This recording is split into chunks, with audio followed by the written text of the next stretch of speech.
hali ya waathiriwa ukoma katika kijiji cha Tumbe, sintofahamu ya wanapoishi na shinikizo la wao kuhama. Kwa mbwa ondoke. Iko kumuuliza tuondoke tuende wapi? Kama atanunulia mahali tutakwenda, manake sasa tumeketi siku nyingi. Nenda hama nende wapi?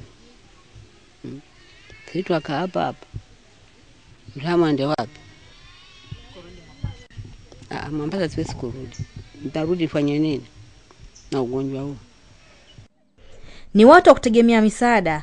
Wanasema hawawezi kufanya kazi ngumu kwa hofu ya kutonesha vidonda vinavyoibuka mara kwa mara, kama ilivyo hali ya watu waliougua ukoma hata baada ya kupona. Wamezoea tu kuomba barabarani wanakopata hela chache za matumizi. Mimi kazi yangu ni ya kuomba tu. Sina kazi yoyote. Wala kulima siwezi. Lakini sasa hawezi akaenda kushika lile jembe tu, kazi ndio ugonjwa umeinuka tena. Kuna haja gani? Na wazo la kuondoka hapa linapingwa na wengi. Wanasema kunahitajika mpango maalum ili waweze kujumuishwa vyema na familia zao zinazowasusia, na pia njia ya kuwapa msaada wa kudumu ili wajitegemee. Ukipata mtu akupatia hata kama ni 4,000 tayari unafungua mradi wa Reso, fungua nguo zingine za watoto nini za mitumba. Utapata pesa yako. Kwani wengi wa wafadhili ambao wamefika hapa wamelaumiwa kwa kuwatumia ili kupata fedha bila kuwapa msaada wote wa kudumu. Kwa hivyo wale wengi ambao wanakimbilia hapa na video kamera wengi wamekuja kujitafutia mapato yao wenyewe, lakini si kwa kusaidia mgonjwa, ambalo ni jambo ambalo limenitia uchungu kiasi ya kwamba sina imani na mwanadamu yoyote. Huku mpango wa kurudisha makwao unaonekana kufeli. Only one of them alienda akajengewa kwao, alikuwa anaitwa Rama, na akaanzishwa mradi wa water tank kuuza hapo. Lakini wale wengine wote walikuja watu wakapakiwa, the rest 4 walikuja wakapakiwa kwenye Land Cruiser na mattresses kutoka tu kwa hiyo ward, wakapelekwa sehemu za kwao na kwenda tu kuteremshwa huko. Alafu baadaye wale walioteremshwa huko, wale 4 ndio ilibidi watoke kule warudi tena hapa Tumbe, kwani hawajui walikotoka ama wamesahaulika. Wengine ni watoto na wajukuu, wengine wakongwe mno, na wengine kukaribishwa nyumbani haiwezekani. Ugonjwa unaanza kubali kuishi na wagonjwa kama sisi. Fadhali sisi wenyewe wagonjwa kwa wagonjwa. Ni mahala palipo karibu na miji wanayotegemea kwa kazi ya kuomba. Na wanapojihisi nyumbani, kwani vizazi na vizazi vimeishi hapa, na kwa watoto na wajukuu hawajui kwingine.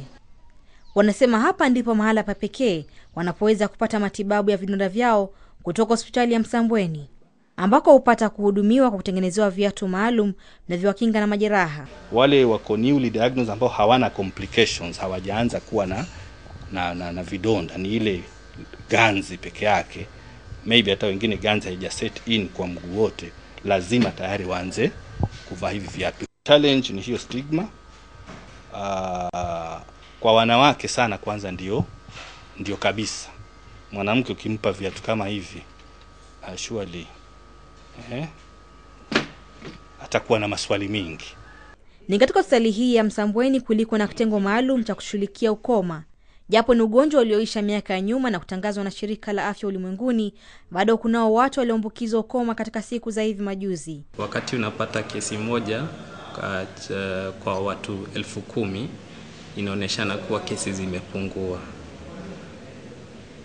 Sasa tuko hapo kupata kesi moja kwa watu 10,000, lakini ugonjwa wa ukoma bado haujaisha kabisa.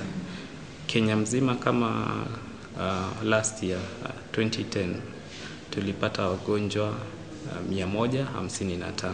Japo jamii hapa imeanza kuzoea kesi hizi, bado hali ya kuwadhulumu waathiriwa ingalipo, huku wengi wakikosea kwa kudhania kuwa wenzao waliotibiwa ukoma wanaweza kuambukiza.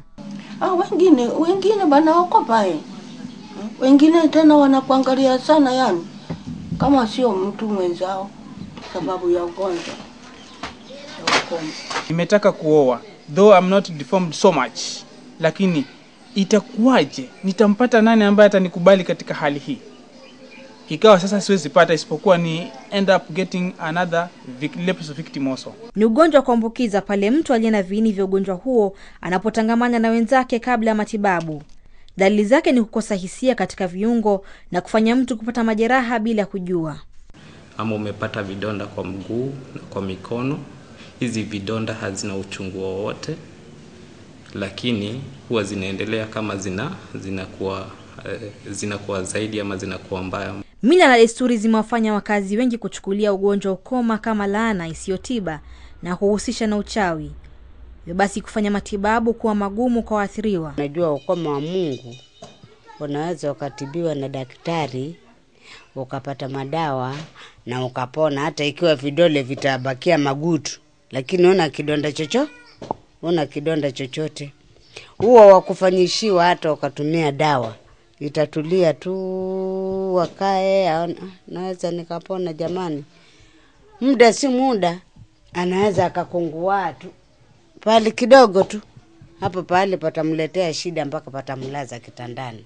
Nimeenda hospitali mpaka nimechoka, kupona siponi. Hebu nende niache haya hospitali niangalie mambo mengine. Akienda anaambiwa, ndugu yangu, haribu pesa zako, kumbe umefanywa hivi na hivi na hivi. Na kibahatikiwa ataguliwa na huyo mganga, kupona atapona, vidonda vitamwingia. Madaktari wanaonya wakazi dhidi ya ubaguzi na pia kuwataka kushughulikia mapema mtu anapopata dalili ambazo huonekana miaka baada ya kupata viini hivyo. Ni ugonjwa ambao wengi wanadhania upo tu katika historia, kutojua kuwa wengi tunaopushana nao wakiwa na ulemavu ni waathiriwa wa ukoma wanaohitaji kuchukuliwa kama wengine sawa katika jamii. Na wakazi wa Tumbe walioishi hapa vizazi na vizazi wanategemea jamii iliyo karibu nao kuwachukulia na usawa, wajihisi kama wanadamu wengine. Pengine hawatahisi kubaguliwa na kujitenga kuishi peke yao. Hiki ndicho kijiji cha kwanza kwa wagonjwa ukoma kuishi. Wengi walioishi hapa walifariki na wengine wakahamia mahali kwingine, lakini wale waliosalia hapa ni nyumbani kuliko walikotoka ambako walitengwa na jamii. Agnes Penda, KTN leo, Tumbe.